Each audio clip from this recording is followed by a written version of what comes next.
Savinho out, Rodrygo in. Plus, Donnarumma, the Premier League. The race for Mark Gurry is on. CR7's officially off the mindset. In Swedish football, ice witnessing a miracle take place. This is DMIC Daily.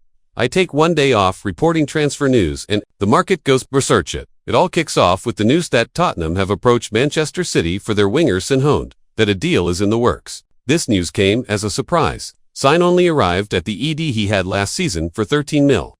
He showed glimpses of quality threat, registering double-digit assists, yet clearly still lacks end product. He's a talented player, no doubt. However, City have since strengthened in the final third. According to Brazilian outlet O Globo, Savinho is now keen on a transfer, citing his desire for more minutes in the lead-up to next year's World Cup. Remember, he didn't make Brazil's late. In my opinion, this move would be win-win, a win for Savinho. I think he'd definitely have a more prominent role at Spurs, yet would still be able to compete at the highest level. A win for Spurs because they gain a versatile and talented attacker, with significant room to develop further. And a win for City, too, because they'll most likely sell him for a profit. And craziest of all, use that money to target another Brazilian winger. Rodrygo? That's right, Fabrizio Romano has reported that City's dream target is the unsettled Galactica with a fee sat at around €100 million. I would be shocked if City were actually liable to pull this off. But this is exactly the type of player City need, Inger with adequate end product. They haven't really had that since Mahrez and Sterling departed.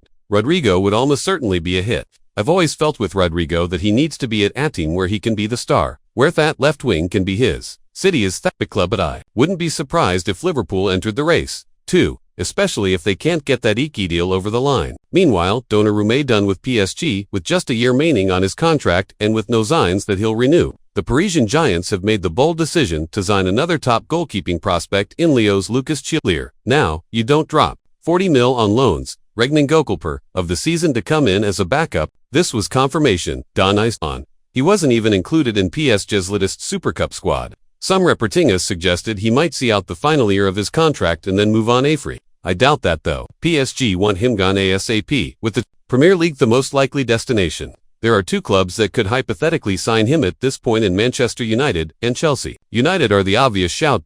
It's been widely reported for some time that the Red Devils have been looking to strengthen in goal, and I didn't think there's a better opportunity in the market right now than the Scoutcast. Emi Martinez has also been linked, but Villa won't let him leave for cheap. Donnarumma, however, would only cost around 20 to 30 mil. Granted, his wages are huge, but if they can justify still paying Casemiro's wages, surely the Italian would be worth pursuing. That being said, would the Champions League winner be keen on joining a club with no UCL? I know their pull this summer has been crazy, but that's something to think about. Also, could Chelsea be tempted? They tried to land Manon and failed. Donnarumma is a similar caliber goalkeeper on paper. It appears they're still entrusting in Sanchez for no, but you never know with this club. They sell big and then spend. Evan staying in England, and Crystal Palace's chairman has reluctantly added they may have to sell their captain Mark Gee. When asked if he'd sell if a good offer came in, Parrish stated, "We'd have to for players off that caliber to leave on a free. It's a problem. We know Liverpool have been linked extensively, but for Gee,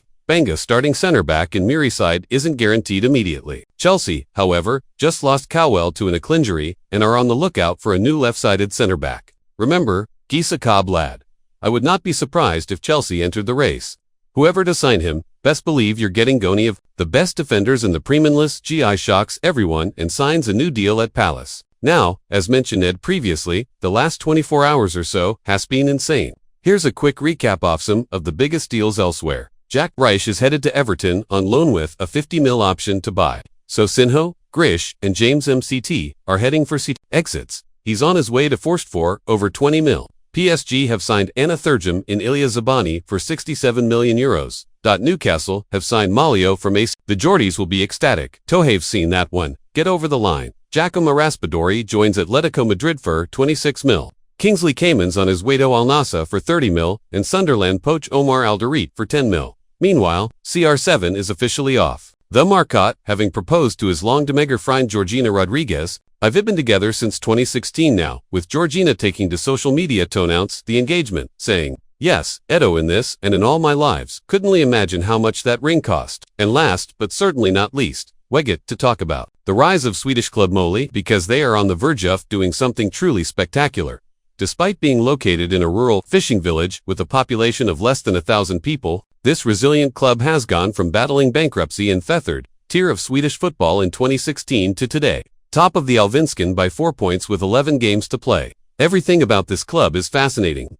I mean, their own stadium is 4 times bigger than the town's population, yet they still average around 4,700 people every match day. Their newly appointed Dasted manager, Carl Marius Axum Kamin, having never coached elsewhere at senior level but with a PhD in visual perception in elite football, has proceeded to transform this club alongside manager Anders Torstensson into title contenders.